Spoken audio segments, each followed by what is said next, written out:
E aí galera, quem vos fala é Marciano Marques. Hoje é segunda-feira, dia de CorelDRAW para iniciantes. E na aula de hoje nós vamos aprender a diferença entre cor sólida e degradê. Você já deve ter ouvido essa palavra engraçada por aí, chamada degradê, mas provavelmente não conheceu, ou para você que conhece, deve entender um pouco da diferença. Nós vamos aprender aqui alguns parâmetros que diferenciam a cor sólida do degradê. Basicamente, e o mais importante, é a quantidade de cores incluídas. Então nós vamos aprender a diferença e também como fazer a cor em degradê. A cor sólida é composta por uma única cor, ou seja, você define a cor e ela basicamente é sólida. Nós damos esse nome para diferenciar, porque quando você vê esse quadro acima, você sabe que isso é um quadro vermelho. Ok, está correto. Isso é um quadro vermelho em cor sólida. Ele tem apenas o vermelho. Agora, nesse quadro mais abaixo, continua sendo um quadro vermelho. A diferença é que ele tem um degradê de vermelho escuro para vermelho claro. E como nós fazemos esse degradê ou removemos ele? Para remover como um vetor é simples, vocês já aprenderam, basta dar um clique na cor desejada e isso irá acontecer. Só que se você deseja mudar as propriedades e continuar o degradê, nós vamos entrar em uma caixa que será muito usada de agora para frente, que é a nossa caixa de preenchimento em degradê. Para selecioná-la, existem duas formas, ou você vem no seu canto inferior direito e dá 2 cliques na caixa, ou você aperta a tecla de atalho F11. Logo de início nós encontramos a opção Tipo. Por quê? Nós temos vários outros tipos de degradê, não só o tradicional que você conhece, da esquerda para a direita, de cima para baixo, que é o que a gente chama de lineares. Nós também temos o radical, que forma um círculo, onde uma cor está mais próxima do final do nosso vetor e outra mais próxima do centro. Nós encontramos a opção cômica, que mantém uma pequena sombra, dando uma percepção aproximada do 3D. E nós temos o quadrado, que funciona exatamente como o radical, mas mantém 4 pontas. Esses são os 4 tipos de preenchimento gradiente. A partir daí, nós vamos aprender outras opções. Logo em seguida, nós encontramos o deslocamento do centro, que funciona em todos os perfis, menos no linear, porque o linear não tem horizontal e vertical.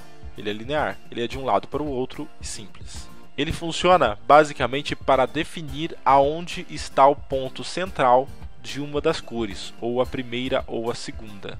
Caso você precise utilizar porque está metricamente calculado, você utiliza esses quadros. Caso contrário, você pode usar um jeito mais fácil, que é com o próprio mouse nessa caixa onde está o nosso preenchimento à direita. Clicando e arrastando, você define exatamente aonde fica o centro do nosso gradiente, em qualquer uma das situações, em radical, em cômico e em quadrado. À nossa direita nós encontramos as opções de ângulo, etapas e transição. Essas funções só vão estar habilitadas quando você desmarcar este pequeno cadeado aqui embaixo. Isso nas opções de radical, linear e quadrado. A opção de ângulo está apenas funcionando no linear. Lembrando que a opção de ângulo também pode ser ajustada através do seu mouse. As etapas são basicamente a quantidade de quadros que você tem de uma cor para outra. Ou seja, do nosso vermelho escuro até o vermelho claro, nós estamos usando 256 etapas, que é o padrão do Corel. Mas você pode aumentar isso caso você precise trabalhar com arquivos gigantescos. Como de repente em uma fachada ou um outdoor, é necessário ter pelo menos 2000 etapas para que seja próximo o degradê da realidade. Se você diminuir a quantidade, vai ficar mais parecido com uma imagem pixelada, apesar de você estar trabalhando com um vetor. Veja um exemplo de uma etapa de gradiente com 10 etapas. Veja, por exemplo, um preenchimento com 10 etapas e um com 2000. Está bem mais próximo um gradiente, não é não? A transição mostra em qual etapa uma cor se aproxima da outra. Quanto mais porcentagem, mais próximo as cores se transformam.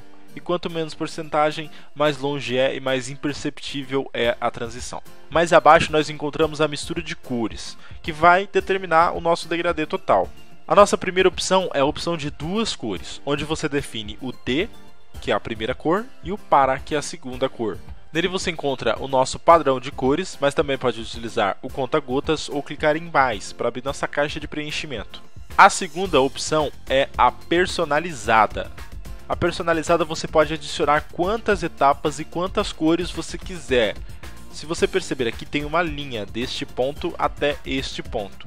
Então toda vez que você quiser incluir de repente uma outra transição antes dos próximos vermelhos, você basta dar 2 cliques e aparecerá um ponto onde você pode determinar a cor dele. E aí aumentar a quantidade de cores e de transições que existem. A posição em percentual mostra a quantidade de pontos de diferença que existe. É sempre regulado em 100. O tamanho final do arquivo é que vai definir aonde vai esse degradê. Para remover, basta dar 2 cliques no ponto selecionado. Se você der 2 cliques dentro de um dos próximos pontos, você vai definir um ponto novo bem próximo a ele na próxima porcentagem e exatamente da mesma cor que ele está. Só lembrando, quando você adiciona vários pontos, você pode trocar eles, basta arrastar ele de pontos e eles vão continuar com a mesma cor, mas serão transitados para outro lugar. Dentro das nossas duas opções, você pode definir o ponto médio, que é basicamente aonde ficará a transição. Isso não muda a porcentagem de transição, e sim só onde ela fica. Mais abaixo nós encontramos as pré-definições, que você pode selecionar uma pré-definição já pronta pelo próprio Corel, ou você pode adicionar as suas. Se você utiliza bastante degradê, você pode salvar com o nome que você preferir, para que você utilize novamente mais rapidamente. Algumas opções são até relevantes do Corel, mas grande parte delas são basicamente desnecessárias. São degradês que não te auxiliam na diagramação, portanto, não espere deles a esperança do seu trabalho. Depois de feito isso, basta clicar em OK e a sua cor será executada. O seu degradê está aí. E essa foi a nossa 12ª aula de CorelDRAW para iniciantes. Não esqueça de avaliar esse vídeo e comentar. Falou, um abraço!